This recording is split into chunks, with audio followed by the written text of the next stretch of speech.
Welcome to Taking the Tradition On. We are in series 5, Soul Stories. And each month during this series, I'm asking a fantastic storyteller to come and tell the whole or part of one of their soul stories, a story that's become part of them, that's grown with them, that really means something to them, and getting the chance to sort of dig a little bit deeper and find out why that story means so much to them, and find out a little bit more about them as storytellers, what makes them tick and who they are. um as always, I am on the very posh, snazzy Get a Word in Edgeways Zoom, which gives this marvellous webinar function. So thank you very much to Get a Word in Edgeways. A little quick plug for them. They've got a call out. If you want to go to the Get a Word in Edgeways Festival, which is the second weekend in October in Much Wenlock, they are looking for stewards and volunteers and artists. So if you want to drop them a line, do, and because it's a great little festival, great new little festival. Check it out, go along. And thank you also to my amazing patrons. There's a few in tonight. Thank you as always for your support. They are completely brilliant, and Taking the Tradition On is free to everybody, and the archive of all the past sessions is up on the YouTube Taking the Tradition On channel. So thank you to patrons who make it possible for me to put the time in and to do it every month. Really appreciate it. So tonight, my storyteller, I'm very excited, and I know that you are very excited as well, is Masako Carey, Japanese-born storyteller, now living in Northern Ireland. She hasn't been telling stories out in public for that long, but she's so amazing that she just seems to have taken the storytelling world by storm, because we all think she's completely fantastic. She has been to Cape Clear Festival, and she fairly recently was awarded the Ethnic Minority Mentoring and Residential Grant, and has done an amazing show as part of that with mentoring with Daniel Morden. Came in through storytelling through Liz Weir, MB, in her mentoring programme in Northern Ireland, which is just an amazing scheme and has got so many fabulous storytellers started. If you don't know about Liz Weir, where have you been? But no, find out about her, because it's really worth finding out about Liz Weir. And if you're interested in starting storytelling, then some of her courses are online, and it's just an excellent place to get started. But I'm going to park Liz, because tonight is all about the amazing Masako Carey. So Masako, welcome to Taking the Tradition On. It's an absolute delight and a joy to have you here. Oh, thank you so much for having me. What a pleasure to be here. So I'm going to ask you lots of questions. Just very quickly, I'm going to ask you all who are here, are me and Masako about the same level? Because the one thing that we can't check beforehand is that we sound the same to everybody else. So Masako, do you want to say a little bit? Hello, can you hear me? Do I sound all right to you? Or... Great. So, as long as I'm not much louder than you, that is the Okay. main thing. Kristen says we're fine. Okay, thank you, Kristen. So, Masako, we're here talking about soul stories, and your soul story, which I have practiced, and now everybody laugh by getting it entirely wrong, is Ubasuteyama. Close enough, close. Yay! I'm trying really hard. Well, we're going to hear you saying it properly. Look now, and it's a Japanese story. It's one that you've told me a little bit about, but one that I don't know, that I've really loved hearing what you've told me about so far. But it's one that you know really well, and it's one that really speaks to you. But so that we know what we're discussing tonight, and so we know what we're talking about, I'm just going to hand everything over to you and ask you if you would tell us your soul story. Do you want me to just go for it for the story first? Yeah, I think so. Okay. All right, then I shall start. So some of you already know, but Japanese story start with the word mukashi mukashi, and that means like fado fado, long time ago. So we shall start. Mugashi, mugashi, long time ago, up north of Japan, there was a small country. Well, it was cold up there, and the soil was not rich. Crops didn't grow too well. Some year, when the crops failed, people had a hard time eating. It was not easy living up there. One year, the Lord, who was the top of this country, declared that everyone who becomes 60 shall be taken up to the mountain, deep in the mountain, and to be left there. Well, they're not much of the use physically, and will be less mouths to feed. Anyone who go against with this rule shall be severely punished. Well, nowadays, 60 years old is like a fresh chicken, but in those days, the lifespan was much shorter. So probably many of them were not physically able. I'm sure there were some healthy ones as well. But anyone who turned 60 had to be taken up to Ubasuteyama, the mountain where they're deserted elderly. Time passed. Zack, zack, zack. A young man was walking up the mountain. Zack, zack, zack. Beneath his feet, the leaves were dry. And he could feel the air turning cold. He sensed that snow was coming soon. Oh, my mother is not gonna last that long up here, he thought. Zack, zack. The young man named Gosaku, he was carrying his mother on his back in woven basket. Well, his father died when he was young, so it was always his mother and him. Well, she was beautiful and kind and hardworking, and Gosaku loved her. But now she is 60, and he had to take his mother and leave her there. Zack, zack, zack. Pookie? Zack, zack, Pookie? And then Gosaku noticed a strange sound. Pookie was a sound. The mother was breaking some branches. Gosaku stopped. Mother, no, you cannot come back. And the mother said, oh, Gosaku, this is not for me. It is for you, son. I don't want you to get lost on the way back home. When Gosaku heard that, the warm feeling went through his body and it crushed his heart so tight. And he fell to his knees and he started to sob.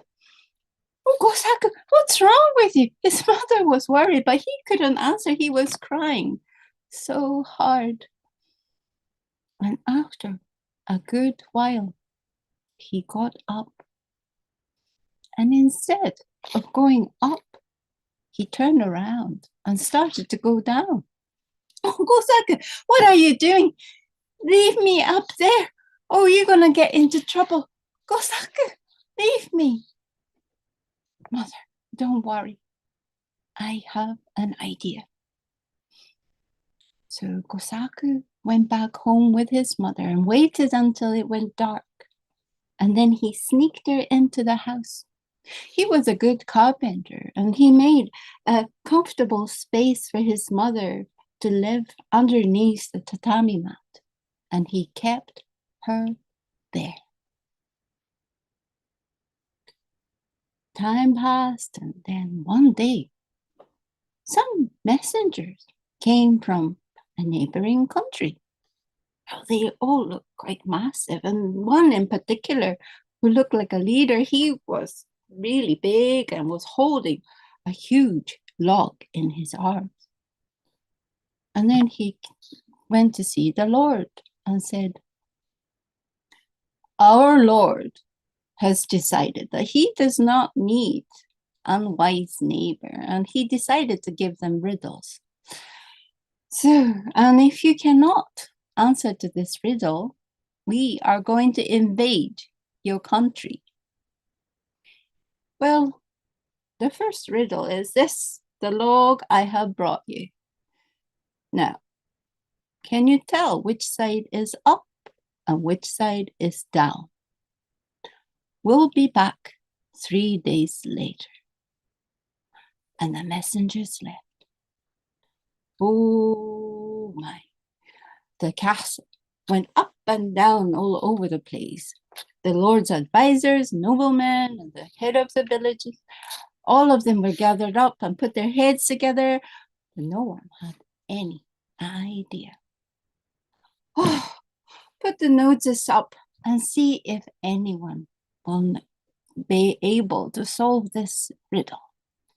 So the notice went up here and there, and then Gosaku happened to be coming back home and then saw the notice, and then he went back home. Late at night, he brought his mother up, and then they had nice green tea together, and then he was telling her about the notice. And then his mother said, "Oh, that's easy." "Really?" "Yes. All you have to do is put the log into the water, and then the one side that goes under, that's the bottom part." Ah! So the next day, Gosaku went to the castle and met the Lord and explained. And they tried it. You see that the castle, they have big pond. And then indeed, one side went down. The messengers came. "Oh, so you solved that. But how about this one?" And he took out a rope and said, "Make a coil out of this rope, but made by ash. We will be back in 3 days." Now, once again, the castle went up and down. The Lord's advisors and the noblemen and the village heads all put their heads together, but no one had any clue. So the notice went up again. Gosaku saw it, went back home, told his mother, and his mother said, "Oh, that's easy." "Really?" "Yes. What you have to do is you put the rope in salty water and dry it, and then make it to the shape of the coil and put the fire on, and it will keep the shape." Ah! So Gosaku went to the castle the next day, told all about it to the Lord, and they tried it, and it worked. The messengers came. "Oh, so you solved that one too. But how about this one? Make a drum that beats on its own without anyone touching it. We'll be back in 3 days." And they left. And the castle went up and down. The Lord's advisors, noblemen, the head of the village. No idea. But this time, the Lord remembered the young one. What was his name? Gosaku. Call him. Call him. And Gosaku was brought in front of the Lord. "Young one, you have been solving all these riddles. Would you be able to solve this one? Our country is dependent on this." "Sir, may I go home and think about this for a night?" Oh, of course, of course. So what did Kosaku do? Well, he went back home and told his mother. And she said, oh, that's easy. And she said, "Kosho, kosho, kosho, kosho, kosho." The next day, Kosaku went up to the castle. Oh, have you found out? Yes, sir. What you have to do, sir, is you take one side of the top of the drum off and then put bees in it, alive ones, bunch of them, and then close it. Oh, everybody said it. And then they tried that, and the drum, it went as the bees moved, it made sounds by itself. The messenger came. Oh, I am impressed now. Well, it would be unwise to attack country with such a clever people in it, but it would be wise to become an ally. So the new treaty was made between two countries. And after the messengers left, oh, everybody was overjoyed, and the Lord brought Kosaku forward. And oh, young man, you saved this country. Oh, what can I give you? Anything, anything you want? You want money, big house? What would you like? And Kosaku thought about it. And then he put courage in and said, I have a confession to make, sir. I have been keeping my mother, although she's over 60. But sir, she was the one who solved all the riddles at ease. And she was the one who saved this country. Oh, sir, please, sir, can I live with my mother, please, sir? And that made Lord thinking, oh, perhaps I was in wrong. Well, the elderlies are not much used physically, but they can help us with their wisdom. I will take away my proclamation. You shall live with your mother in peace with the money I give you. And Kosaku was rewarded with a big compound of gold coins, and he lived happily ever after with his mother. But not only that, this country, they cherished elderlies, and everyone lived happily ever after. Oshimai.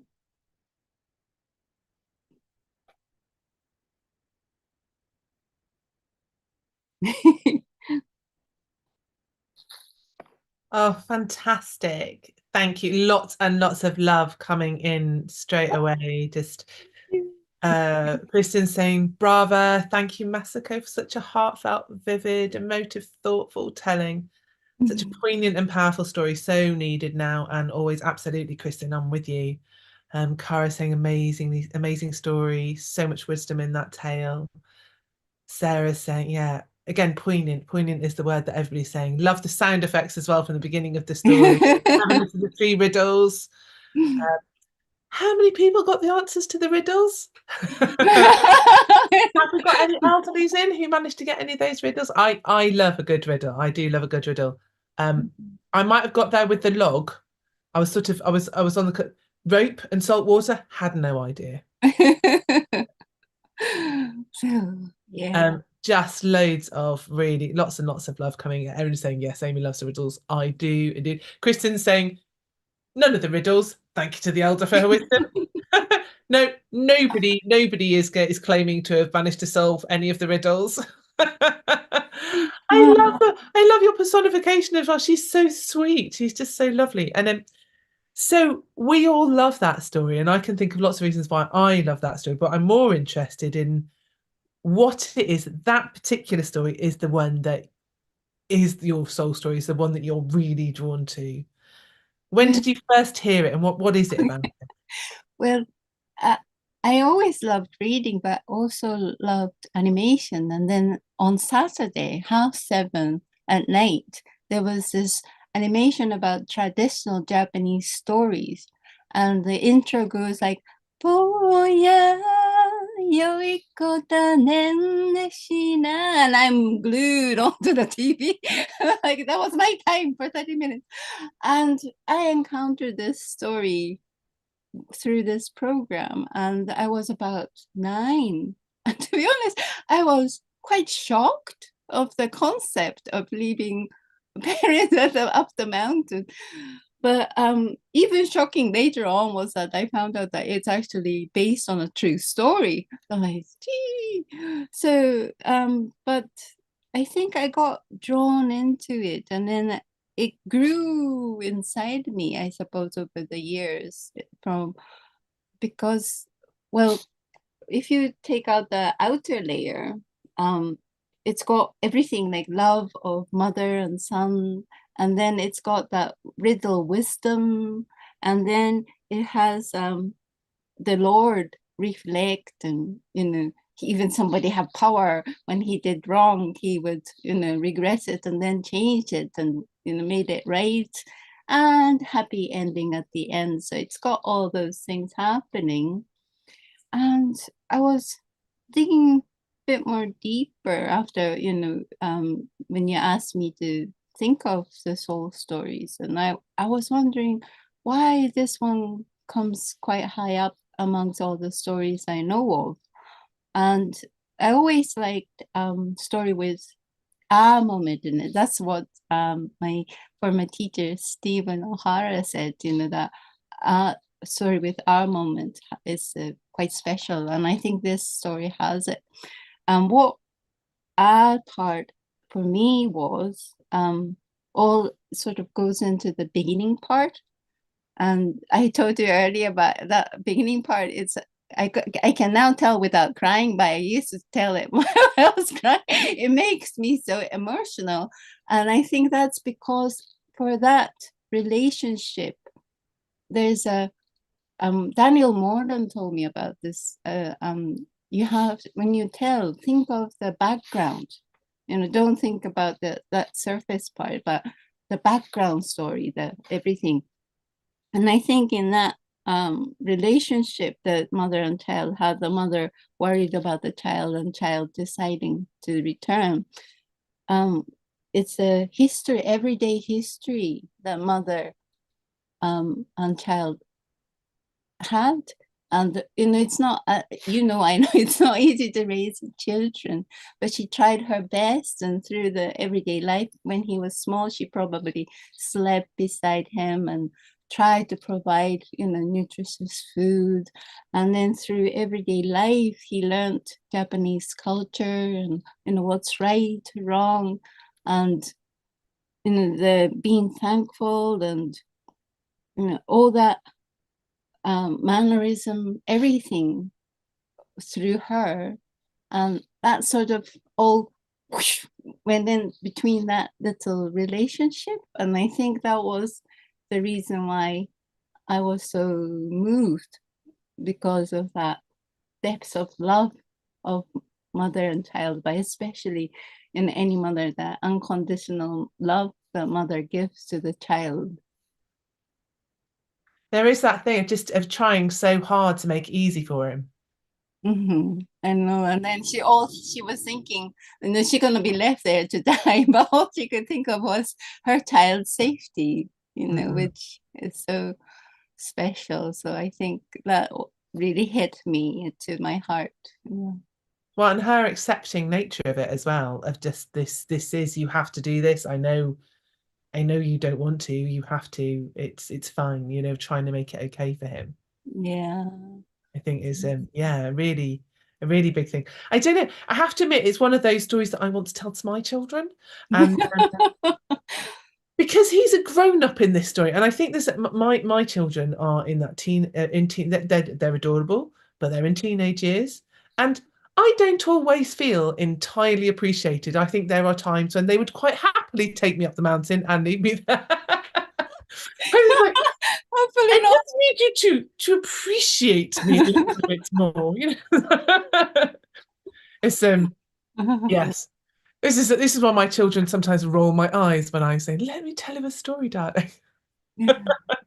Um, but I don't know, I don't know if this is part of the thing for you of just you have those moments, you know, but then you come back and obviously you've got children as well. I think we've got some kind of similar ages, but then you start to appreciate your own parents a little bit more and kind of all of those kind of feelings that you had when you were a teenager, the rebelling and kind of they do this wrong and they do that wrong, and then you start to have your own children, you go, oh, actually, I know.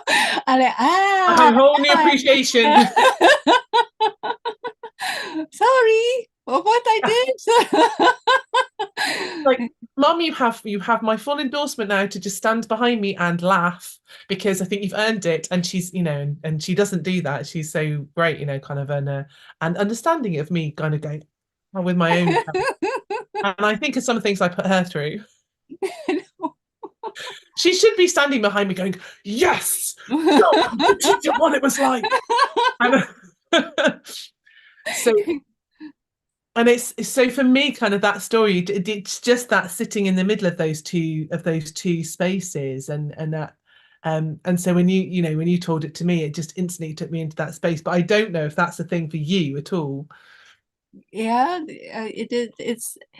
Um, it is, and also I have seen. I can't remember the exact name of the American storyteller who told this story, but in an interesting way, her take was she used traditional stories and mixed it with current. Of I believe it was her situation that she had elderly mother. She needed to leave her at home. So for her, Ubasuteyama was home, I guess. She felt like she was abandoning her mother. So I thought, oh, that's something that I didn't really think of, but understandable. You know, so some people might think that way. You know, it's life, isn't it? That your duty changes and your responsibility changes, and then you have to adopt and try to do your best, what you think is the best. Um, yeah, so there's resemblance in that way as well with this story. Well, I did wonder when you chose this one because obviously so you moved 21 years ago to Northern Ireland. Yeah, coming 22 now. So you've built this new life and you moved for love and you have your own family in Northern Ireland, but obviously your family's still in Japan. So, you know, your parents are a long way away. So I can see that this story might actually be quite hard for you to tell in lots of ways because there is that distance. Yeah, it is nowadays, you know, thank you, Skype. You know, we can talk freely. So I know physically I am far away, but feeling wise, I feel close. Actually, I might be closer to her than if I'm in Japan. I think sometimes mentally that is. Physically I'm far away, but because I am far away, I try to put more effort into be there for her mentally. So, and I know my mother appreciate that as well, and I hope my daughter does that too to me in the future. Kind of, one can only hope, but so what goes around comes around, sort of, you know. So yeah, that's another thing. Yes, you can only hope with your own children, can't you? Don't leave me up the mountain. I have value. I Um, know. so I love that this is this. I didn't realize how long you'd had this story in you as well. So you heard this story at 9 years old, but at that point you didn't actually know that storytelling existed, did you? So you were getting them as an animation, but not knowing there were storytellers. No, it's I could be wrong, but in my world, I never encountered storyteller as such. There is rakugo, which is a very specific type of storytelling. You have to become apprentice to this person for so many years, and you sit on this tatami mat on top of the stage, and you got a fan and I think small towel as a prop, and you tell comedy type story. So it's very small, specific thing. But that was the only storyteller person I knew. I kind of knew there were some people told traditional stories if you go to the countryside and then go to tourist places. That might be happening. But as a, like what I'm doing, I'm telling story that I love and I'm getting money for it. It's my occupation now. That type of storytelling does not exist. We had kamishiba, which is a 2D storytelling. Some people might be telling it storytelling style, but quite often people read at the back. It's a 2D picture book, basically. And reading from the book is quite popular, reciting from the book. But other than that, but after I became storyteller, I got involved with Feast. Then through them, I met some storytellers. But as far as I know, none of them have it as an occupation. It's more like a volunteering work. So yeah, it's not really, it's very different. It's during the COVID, I encountered storytelling, which is quite bizarre. So most of the stories that you tell are Japanese stories, aren't they?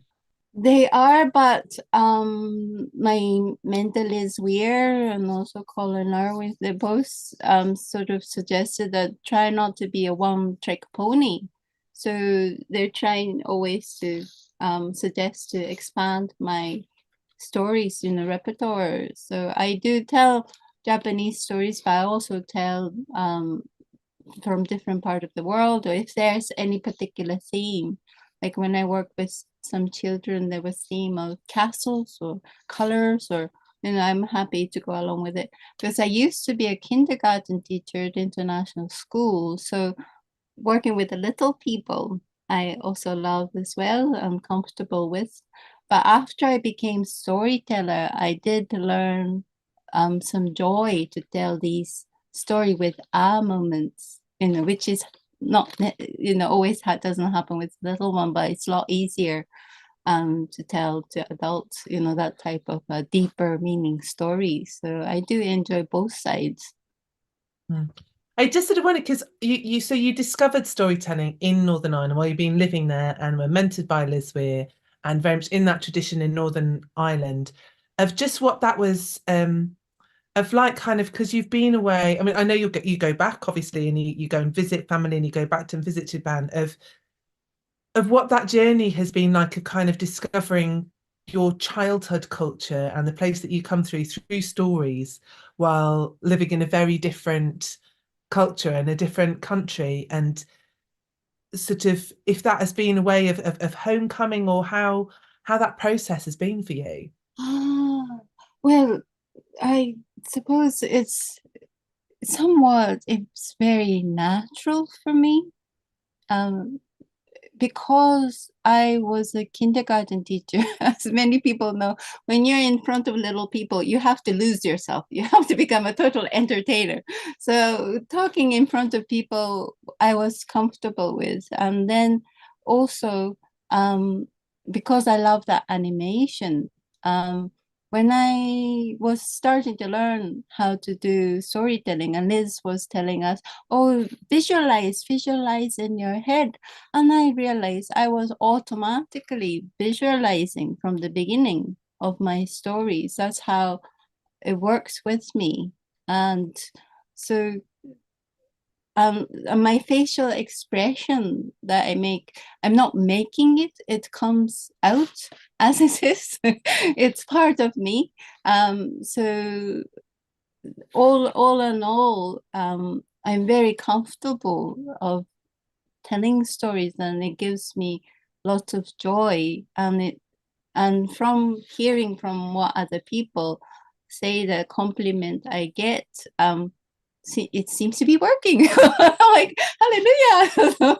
Oh, it absolutely is. I suppose I meant more kind of, is it like when you're working on stories and when you're learning them, is it a way for you of kind of visiting home without having to go home? Is Oh, that yeah. more of kind of that what's it like kind of reaching out and kind of almost rediscovering your home without being there and finding this whole side to your home that you didn't have when you were actually there?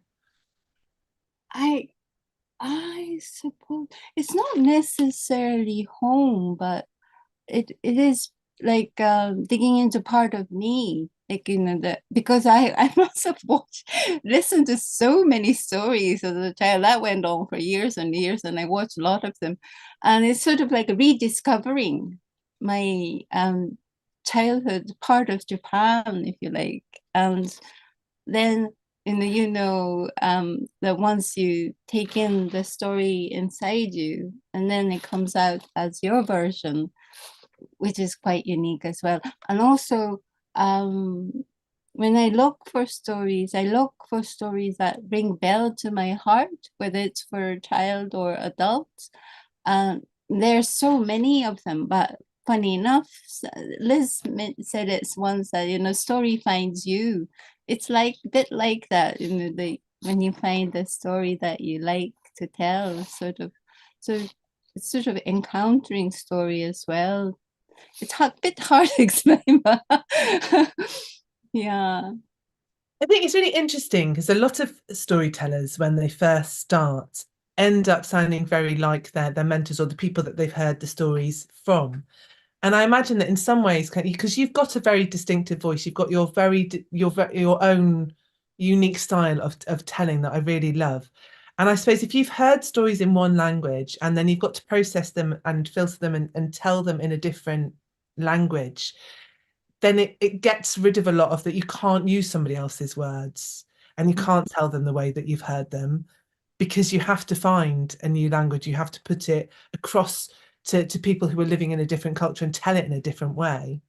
Yeah, I guess in a way, like as many storytellers would go through, finding my style was actually quite hard at the beginning, and also building up confidence was hard as well. I was not unsure that am I good enough? Am I good enough? Sort of, but in a way, I encountered storytelling through COVID. Everybody was at home, and I was asked to make a story um for 7 nights from different country, and that was my first encounter with Liz Weir and storytelling. And it was such a joy to listen to and tell as well. And I guess, and then this, took me under her wings. I said was under her arms. I'm sure it smells nice, but it was sounded so wrong. But anyway, so she took me under her wings, and then that was a start. And I got really engrossed into storytelling. We were at home, and it was such an enjoyment. I would try to go into different online sessions. And lucky for me, so many, like yourself as well, so many famous storytellers. I guess they must have been bored as well. They were online too. And a lot of them freely would tell at Liz's session or other sessions, or gave us workshop, reasonable price workshop online.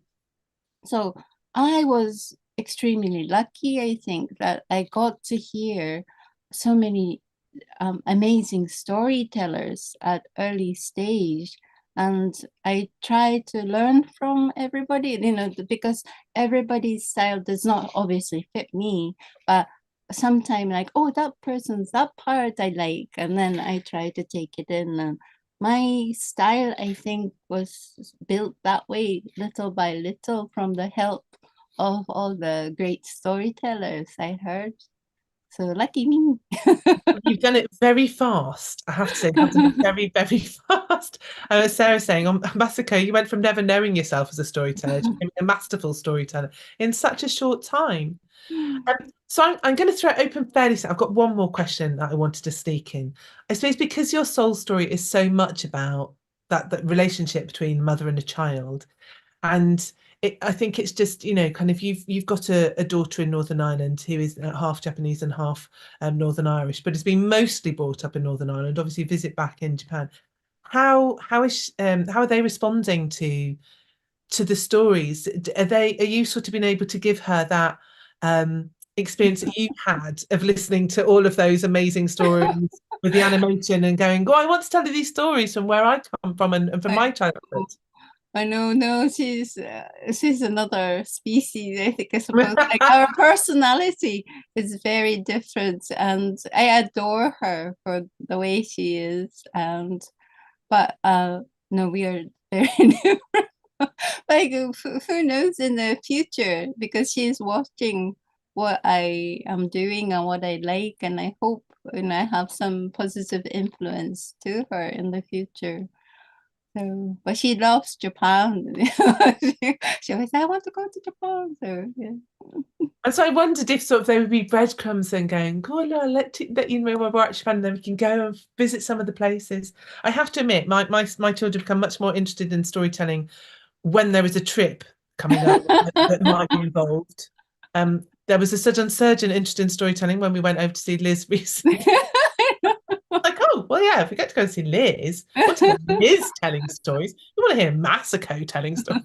I think that's always the way.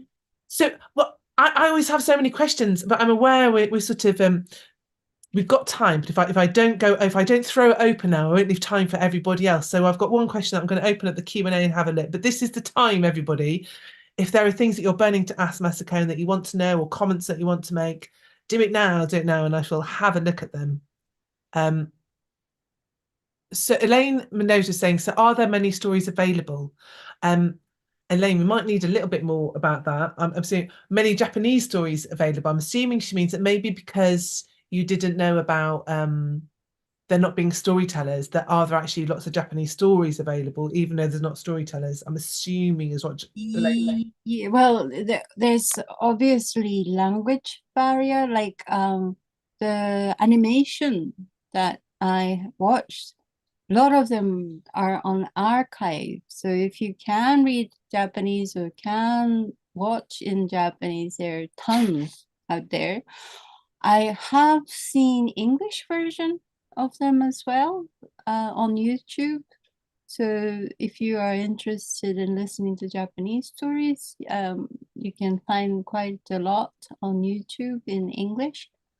You might be able to get subtitled, do you think, Amy, as well in I English? think you probably can. I suppose Elaine was maybe more going, oh, well, if there's not storytellers, is there a storytelling culture? And I imagine from what you've said, it's a bit like in Britain, really. We have vast amount of folklore, vast amount of traditional stories, but the culture of them being told all the time Yeah. got a lot less. It never died out completely, but it wasn't such an everyday occurrence. It wasn't happening all of the time. And now we're starting to get sort of professional storytellers coming through who are drawing on, kind of old archive recordings and written books. So I'm assuming it's a little bit like that in Japan. That, I mean, were there particular folklore collectors that went out and gathered the Japanese stories? I'm sure there are tons of like in libraries and bookstores. Once again, so there would be a language issues, but otherwise, but I have seen like I was given some Japanese traditional story books. They are, if you try to find, there are quite a few that way as well. And Kindle, I'm sure have tons as well. Yeah.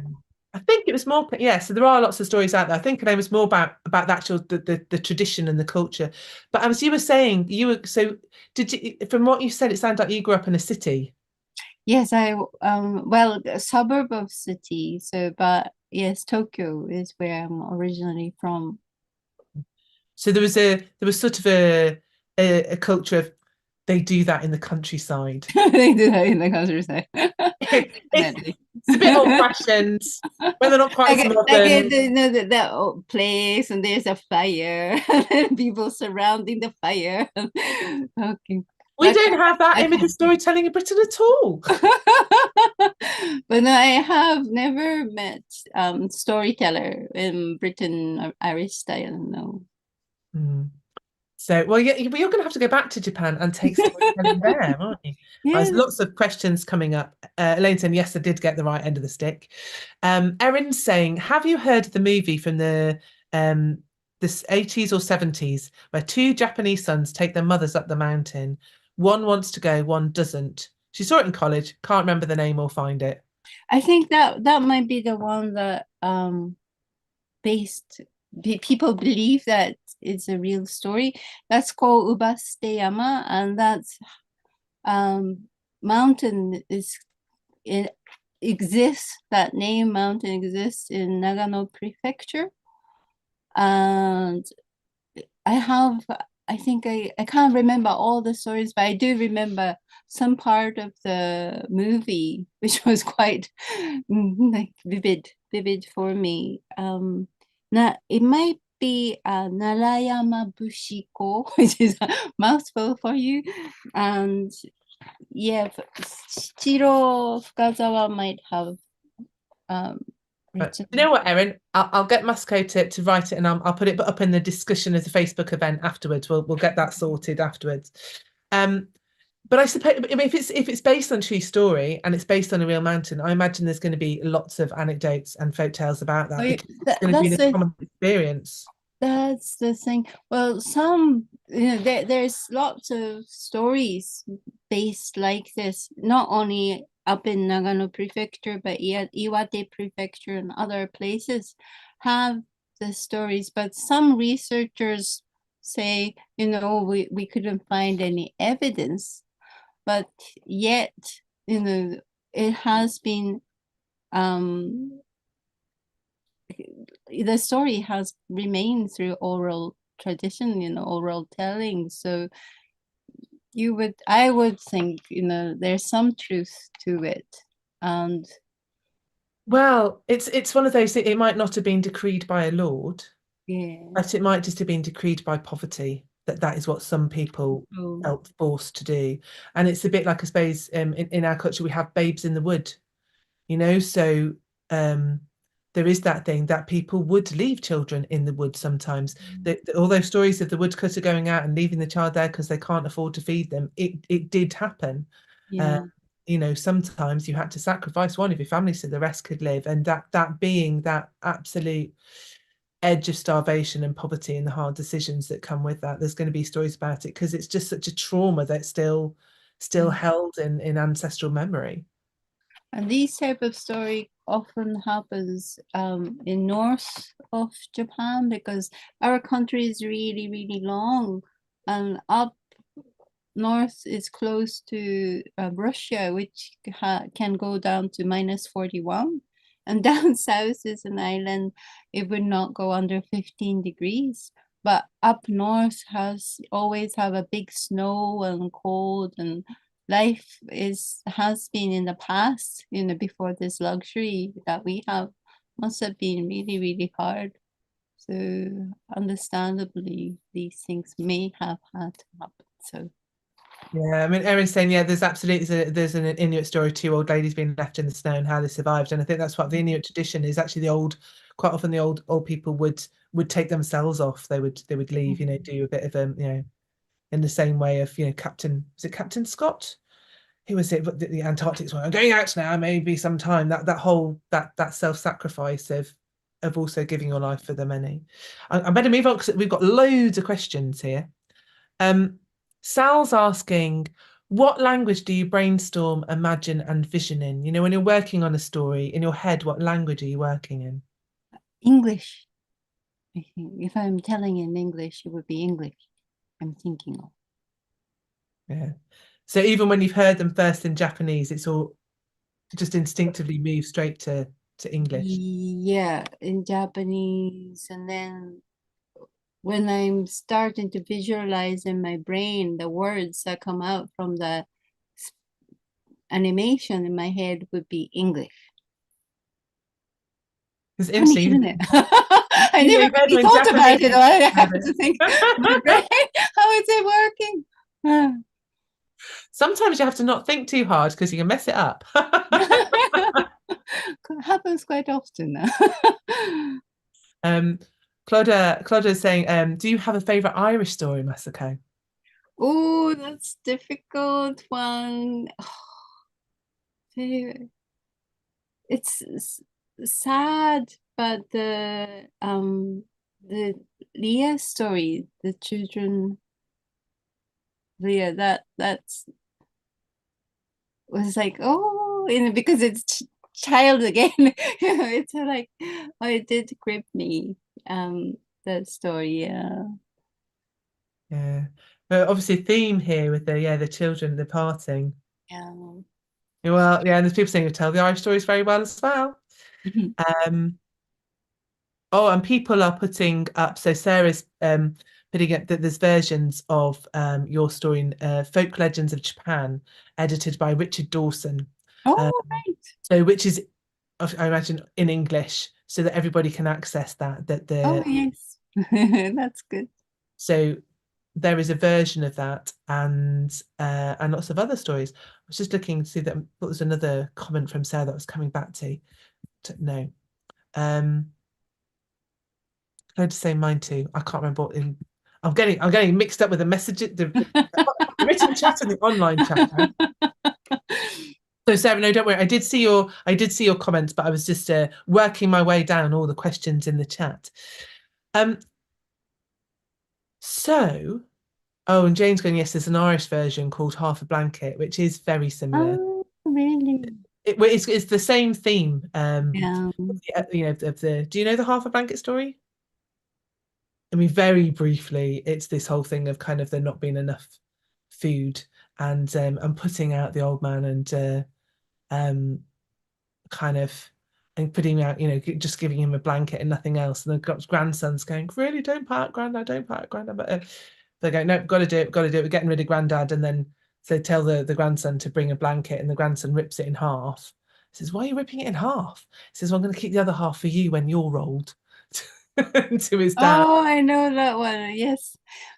Funny enough, even this, Ubasuteyama story, there are different versions, and one of them have, the son and father takes the granddad up in the some log or some carrier, and then father tried to leave it with the grandfather, but then son said, "Oh, take it back. Is that I can use it for you." that, that kind of story happens in Japanese version too. Yeah. Oh, there's other versions. Yeah, there we go. There's Thespin has got the Greek version of them. Oh. The Cerdas, I probably said that entirely wrong. I apologize, Thespina. Um, outside of Sparta, where supposedly the city would get rid of any member not fit enough to serve it and like throw them off a cliff. Harsh world. It is a harsh world, isn't it? Gosh, we've all got to earn our place. There are many times that I'm completely delighted that I live in this century. I tell stories from the past and from lots of different eras, but actually, I feel like we live. There are many problems with the world today, but there are definite advantages, I think, as well. And in some parts of the world, hopefully, some parts of the world have got kinder. Some places haven't, obviously. We are sadly very, very nearly out of time. So if anybody have got any last desperate questions they want to get in, then pop them up now. But Masako, where can we find out more about you? If people want to find out more about you or book you, or where do they get in touch with you? Well, at the moment, with Facebook, so through Facebook Messenger is one way, and I'm also in a process of getting directory for the Storytellers of Ireland. I'm a member, and their directory should be up soon. And also I am working with Poetry Island for the writers in the school scheme. So schools can reach me through their scheme as well. So that would be great. And I know that you're working on a new project, which is Yes. it's a different soul story and another very hard soul story that you are wanting to get out there and kind of offer to the world. And you wanted to tell us a little bit about that and what you're working on. Yes, so it's about Hiroshima, and this is a book my mentor Liz gave it to me. The Sadako Sasaki, her brother, wrote it, and I made a new version. I had a story about Sadako, but I made a new version of her story, which goes on for 30 minutes. But my passion with this story was, you hear all the numbers and pictures and all that becomes like a news for me. It's like a distant story. But I wanted people to feel it closer to them and understand what actually atomic bomb does to individual people. So I focus on telling story through the eyes of this child from her experience, and see how what it affected her family, people around her, people in Hiroshima. And a lot of people who heard my story said that a lot of them actually cried as well, and so did I. But said they did feel a lot closer to them. They understood far better. So my passion is as a Japanese storyteller. I feel I'm obliged to tell these stories, although it is quite hard for me to tell without getting emotional. But like Holocaust, I think it is important to be told and to be understood, especially current time. And I'm in the process of making it to a workshop, preferably 1 hour to 3 hours, and then for children, obviously older children or adults. So yeah, if it's and to the level with a PowerPoint presentation that people understand, if the bomb goes on to your city, this much will be affected with the old bomb, but if the new bomb goes in, this much is going to be affected, sort of so in different way, different style, they understand the effect of it more, and hopefully people will take the peaceful way to deal with things in the future. But Oh, well, I hope so. And it's out there and just looking for places to just get it out there, to get that story told. And if you want to do it online, and if you can't, if you're struggling to get it out there, then maybe me and you I could host you and you could tell it online at some point, because I think it is just a really important story to be told. So we will get it out there.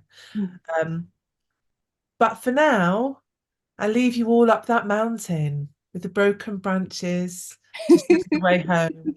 And for once, thankfully, we don't always get them, but a happy ending as well. Sitting that lovely, joyous, beautiful, perfectly rounded. It has got such a beautiful art, that story.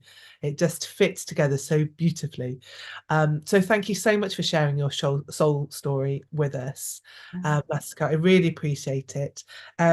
So just to let you know, Taking the Traditional is every month. There is a whole archive of recordings available on the YouTube Taking the Traditional channel, and we'll be back. We usually on the first Tuesday, but it's going to be the second Tuesday in April, because I thought I'd avoid Easter, try and get a night when people can do. So it's going to be on the 9th of April with the amazing Katie Corkwell. So that'll be a very different storyteller, an equally marvellous and fabulous night. And if you have enjoyed tonight, then it's always helpful if you do click the subscribe button on YouTube. I would appreciate that very much. And go and be friends with Masako Carey, and then you can message her and find out more about everything that she is doing. And yes, everybody else is going off to look for their soul stories. This is wonderful. Yes. search inside there your own soul stories. I mean, they're probably not going to be the new ones that you find. You might find some new soul stories, but yeah, appreciate those stories that have been your friends and that have been carrying with you.